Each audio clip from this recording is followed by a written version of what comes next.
Vamos falar um pouco sobre verbo, modo, tempo e flexão. Os verbos são classificados por três modos: o indicativo, o subjuntivo e o imperativo.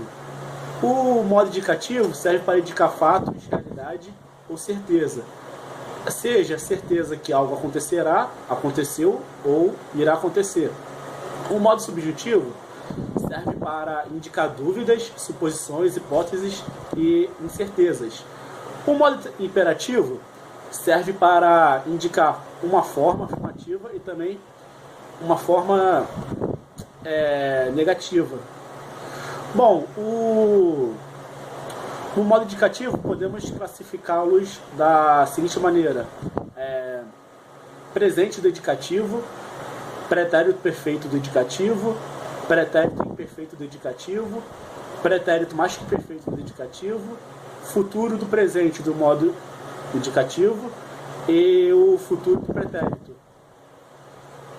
Bom, podemos exemplificar alguns verbos conjugados no modo subjuntivo.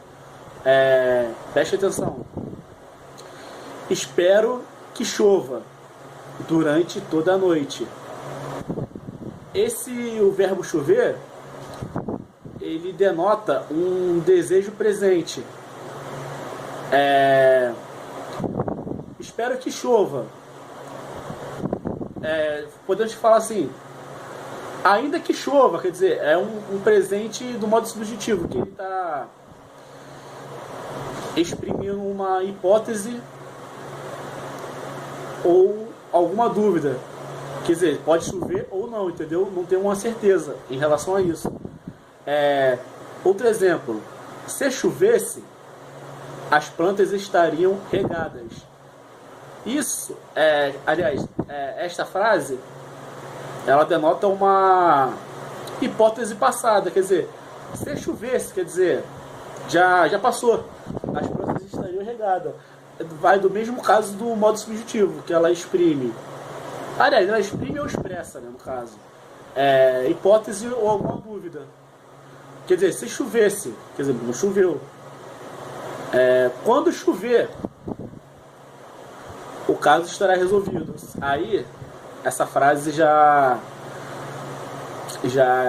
expressa uma possibilidade futura. Porque quando chover, quer dizer, não vai chover, ainda tem dúvida. Quando? Não sei quando. O caso estará resolvido. Que diferente do modo subjuntivo por indicativo, o modo indicativo ela expressa certeza. E o modo subjuntivo, não, ela já expressa dúvida ou alguma hipótese, entendeu? Alguma possibilidade, entendeu? Essa é a diferença de uma para a outra. Agora, já no modo imperativo, podemos ver da seguinte maneira. Vamos ver uma frase aqui: ajude a senhora a atravessar a rua. Repare que o verbo ajudar, o ajude, ela expressa uma ordem ou pedido de imperativo afirmativo. Ajude a senhora a atravessar a rua. Quer dizer, está expressando uma ordem ou pedido no imperativo afirmativo. Agora, se eu dissesse assim: não ajude aquele malandro, expressa uma ordem também, porém no imperativo negativo. Entendeu?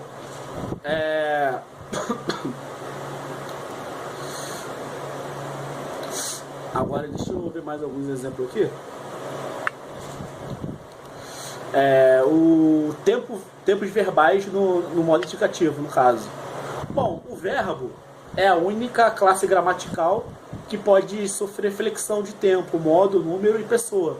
O verbo indica ação, estado e fenômenos. Os tempos verbais indicam quando ocorre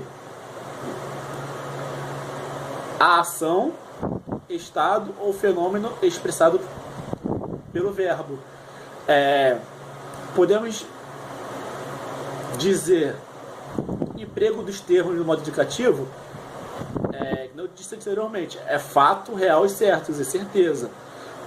Agora, presente, conjugar no modo indicativo no presente, indicação simultânea ao momento da fala.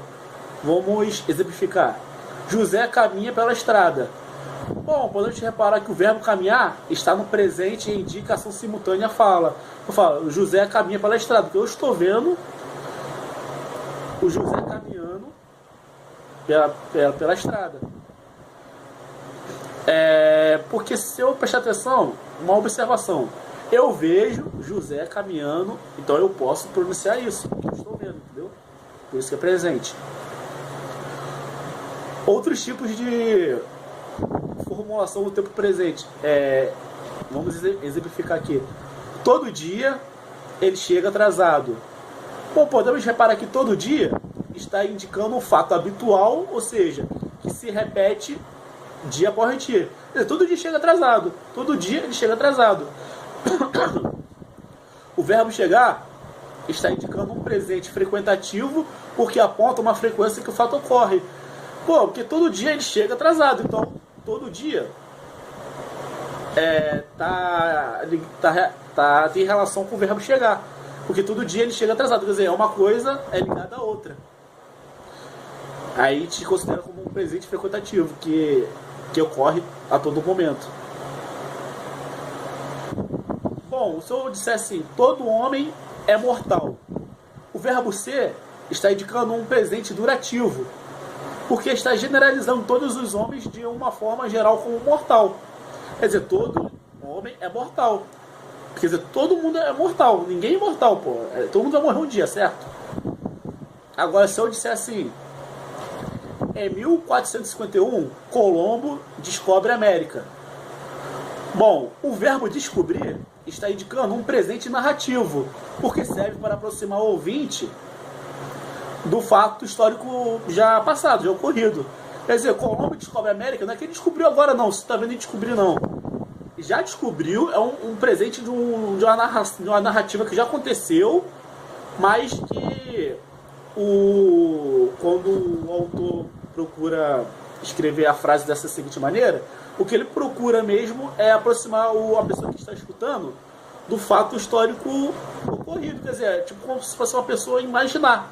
Nossa, como descobre a América, daquela imaginação de como seria e tal.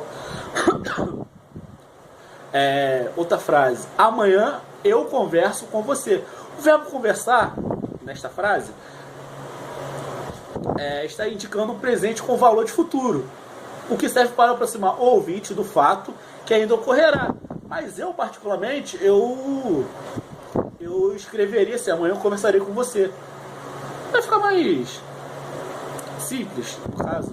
Apesar que todo mundo também escreve assim, amanhã eu converso com você. Mas quando a pessoa escreve amanhã eu converso com você, a gente já percebe que é um presente.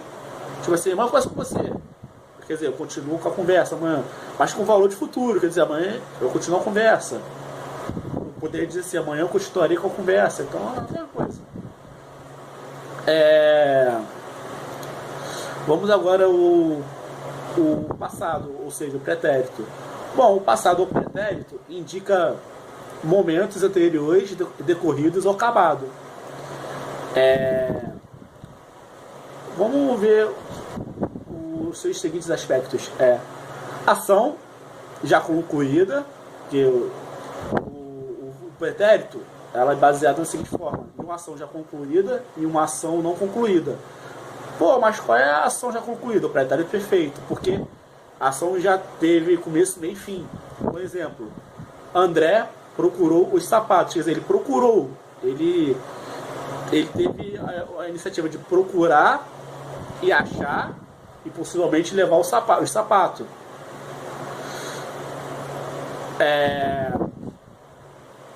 O pretérito perfeito não. Ela é uma ação que não foi concluída. Se eu disser assim, André procurava os sapatos. Pô, podemos chamar que o verbo procurar está indicando uma ação não concluída, ou seja, uma ação que comecei e foi interrompida sem a sua conclusão, por algum motivo. Bom, se eu disser assim, os homens dançavam e bebiam. O verbo dançar e beber está indicando uma ação não concluída, ou seja, uma ação que também começou e foi interrompida sem a sua conclusão por algum motivo. Os homens dançavam e bebiam. Por algum motivo eles foram obrigados a parar de dançar e beber. Sei lá, porque às vezes brigou com alguém, ou às vezes foram embora, ficaram bêbados, sei lá, algum motivo ocorreu para a interrupção dos homens de parar de dançar e de beber.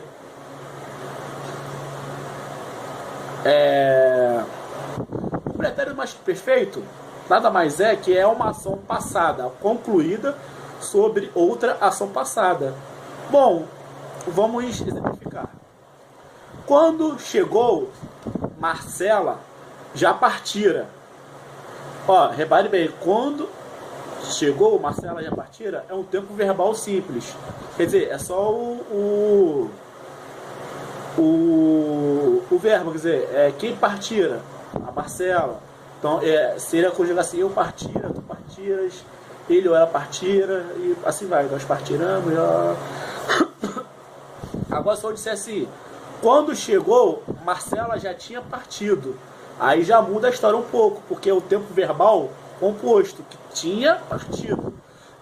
É o verbo ter, conjugado no pretérito imperfeito, com um particípio regular.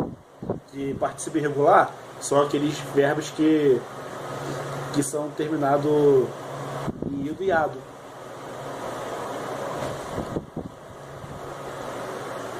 Bom, o verbo chegar está indicando uma ação concluída, ou seja, uma ação que comecei e foi concluída, sobre outra ação passada, também concluída com êxito. Isso que determina o pretérito mais que perfeito, entendeu? O futuro do presente, no modo indicativo. Bom, ele indica acontecimentos que se realizarão, isso é simples. Futuro do presente, a ação posterior ao momento da fala.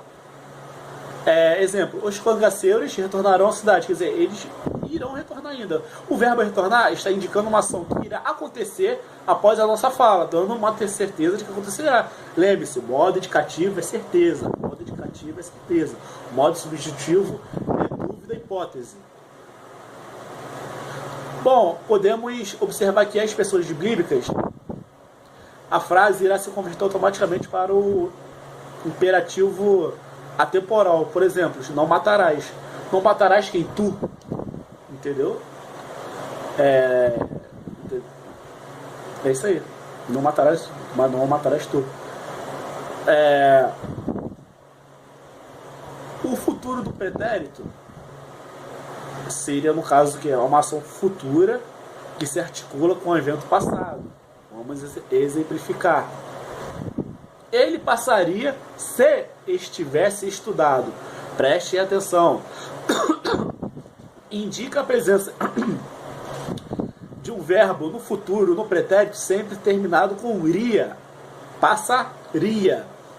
E uma condicional, no caso se, que indica um fator passado que atrapalhou o planejamento futuro. Tá entendendo? Vamos repetir a frase de novo. Ele passaria.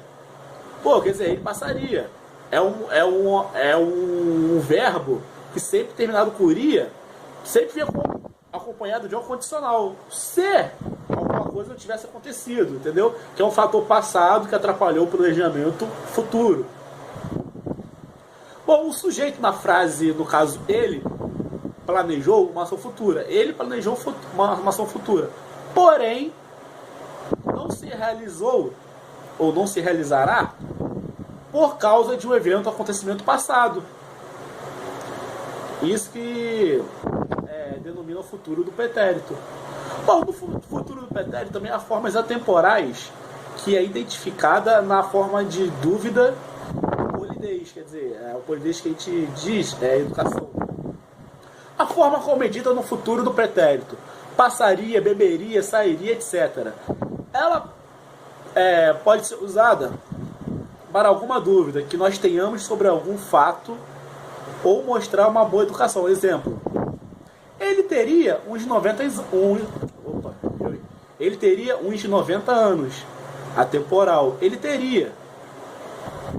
Podemos perceber que nessa frase é diferente das frases acima do futuro do pretérito, porque somente expressa algum tipo de dúvida sem o uso da condicional ser. Ele teria uns 90 anos. Não precisa colocar ser, não sei o que, pô. Ela por si própria já caracteriza já o futuro do pretérito. Eu gostaria de um sorvete atemporal. Quer dizer, podemos perceber que nessa frase é diferente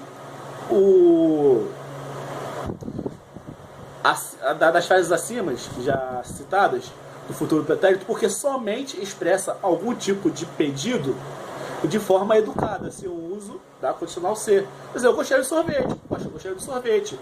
Não precisa colocar a partícula C, C, blá, blá, blá. Não precisa ter o uso da condicional ser.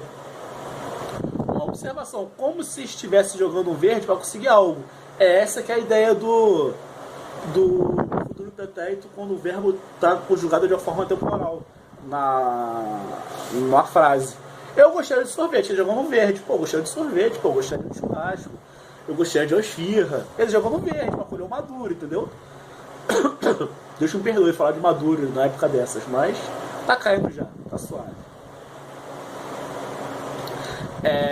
Tempos verbais no modo subjuntivo. O modo subjuntivo expressa algum fato incerto, ou seja, possibilidade, como já dissera anteriormente.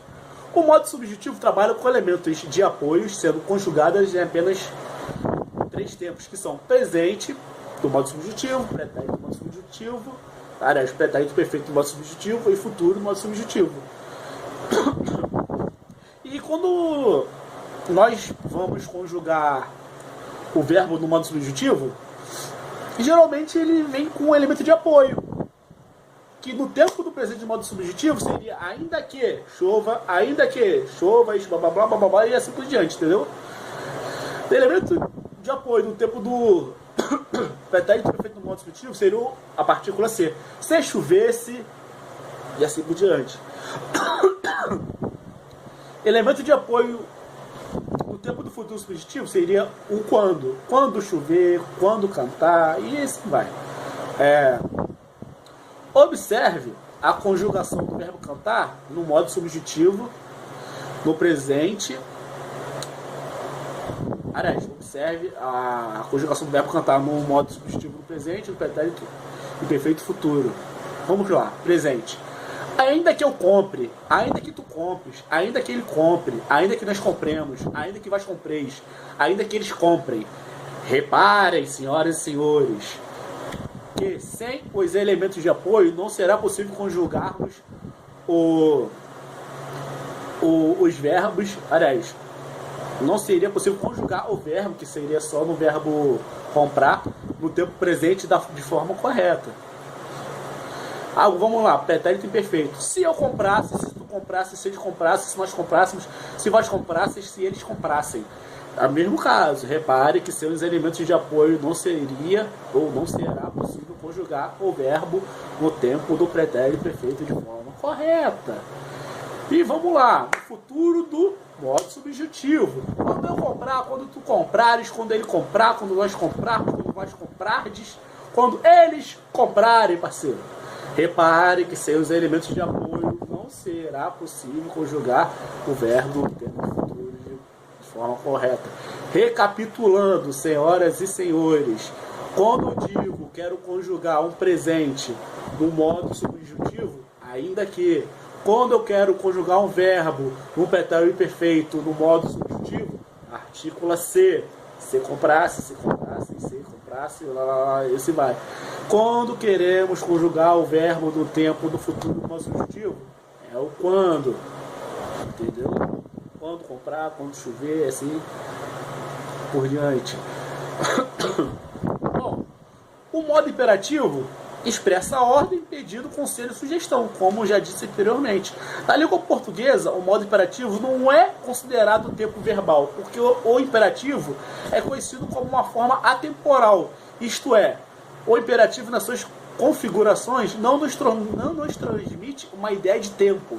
Quando nós damos uma ordem para alguém, esperamos que ela seja obedecida, às vezes na hora ou um pouco depois, isso varia muito. Por isso que, mais uma vez, afirmamos a temporalidade do modo imperativo, pois não temos a ideia certa de exatidão de quando a ordem, pedido, sugestão, blá blá blá blá blá, vai ser cumprida. Para trabalhar com o modo imperativo, vamos apresentar uma tabela visando facilitar o nosso aprendizado.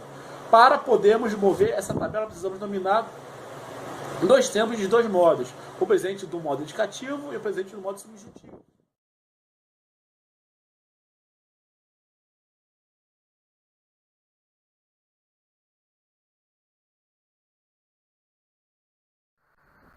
Bom, através dessa tabela aqui, vamos elaborar o imperativo afirmativo e o negativo de uma forma correta. Bom, podemos ver que no extremo esquerdo, da ponta esquerda, está o presente do indicativo. No caso, a gente vai trabalhar com o verbo andar. Eu ando, tu andas, ele anda, nós andamos, nós andais, ele anda. E na ponta direita, no extremo direito, tá lá, ainda que eu ande, ainda que tu andes, ainda que ele ande, ainda que nós andemos, ainda que vós andeis, ainda que eles andem. Certo? E no meio desses extremos, vamos colocar o imperativo afirmativo e o imperativo negativo. Bom, no caso aqui, no presente do indicativo, poxa, tem como eu passar para o imperativo afirmativo, o presente subjuntivo, tem como eu passar para o imperativo negativo? Não tem como. Por quê? Porque o imperativo, de uma maneira geral, dá uma ideia de ordem ou sugestão. Então você não tem como você dar ordem para si mesmo, entendeu? É mais por causa disso. Essa que é a ideia dessa primeira parte aqui que eu estou falando. Agora, já na segunda pessoa do singular, tanto no presente indicativo, tanto no presente do subjuntivo, há conversão tanto para o imperativo afirmativo e tanto para o imperativo negativo. Vamos lá. Tu andas. Repare, para passar para o imperativo afirmativo, sempre você vai reverter, vai colocar o verbo conjugado como primeiro, após o verbo conjugado como primeiro, aí virá o pronome, no caso reto, no caso tu, e o S irá perder, quer dizer, anda tu, andas tu? Não, anda tu. Agora no imperativo negativo, do presente subjuntivo, tem como passar, mas você vai perder aquela partícula ainda que. Aí o que vai acontecer? Pô, vamos colocar o não, porque é imperativo negativo, não. Aí você vai ver o não, nesse caso, do presente subjuntivo para o imperativo negativo, não precisará de eliminar o S nem nada disso, e nem nada desse modelo. Só você colocar não, antes tu. Só apague a partícula de apoio, no caso que a gente chama, o elemento de apoio, aliás, e só coloca assim, não, antes tu. Ele anda, pô, tem como passar do presente do indicativo para o imperativo afirmativo? Tem sim. Pô, ele anda, então, nesse sentido aqui, o verbo virá primeiro, mas tem uma diferença. A letra A irá mudar para a letra E. Então, ande você. Pô, então beleza. Aí, pô, no presente subjuntivo para o imperativo negativo, também tem como. Há aquele mesmo esquema. Elimina o ainda que, escreva lá não. Pô, ande, sendo que aqui não é ele, é você. Sempre tem que lembrar que no caso no ele, você vai substituir o pronome ele pelo pronome você. Então, ande você. Não, ande você. Nós andamos. Pô, presente do indicativo. Agora o imperativo afirmativo ficaria o quê? Andemos nós. Sempre o verbo virá primeiro, depois o pronome, no caso reto. Imperativo do presente subjuntivo para o imperativo negativo, também tem como. Só eliminar o daqui e colocar andemos, não andemos nós. Vós andais, pô, segunda pessoa do plural. Vamos lá. Vós andais, presente do indicativo, ficaria o quê? Elimine o S, lembra? O verbo virá primeiro. Aí você irá eliminar o S. Só no caso da segunda pessoa do singular, da segunda pessoa do plural, você irá eliminar a última letra. No caso seria o S. Aí fica lá, andai vós. Pô, ainda que vós andeis, do presente subjuntivo, tem como passar para o imperativo negativo? Tem sim. Então ficaria o quê? Não andei vós. Aqui nesse caso não precisa eliminar a letra. Só no caso do imperativo só no caso do imperativo afirmativo que precisará eliminar a letra F. A letra F não. Letra S. Nada a ver. Então eles andam. Poxa, nesse caso aqui seria o quê? Eles andam, não é eles. No caso do imperativo vai ficar vocês andem. No imperativo negativo, ainda que eles andem. Aliás, no presente subjuntivo, ainda que eles andem. Para o imperativo negativo, não andem vocês. Bom, essa aqui que eu queria falar um pouco e é isso aí. Espero que tenham entendido um pouco, porque eu falei um pouco rápido, porque eu estou com o tempo cronometrando aqui, entendeu? Com medo de acabar aí e não poder ter concluído a explicação. Mas, por ver das dúvidas, vocês irão ver aí sempre a tabelinha. Então dá para você se basear pela tabelinha, entendeu? E é isso aí. Falou, abraço.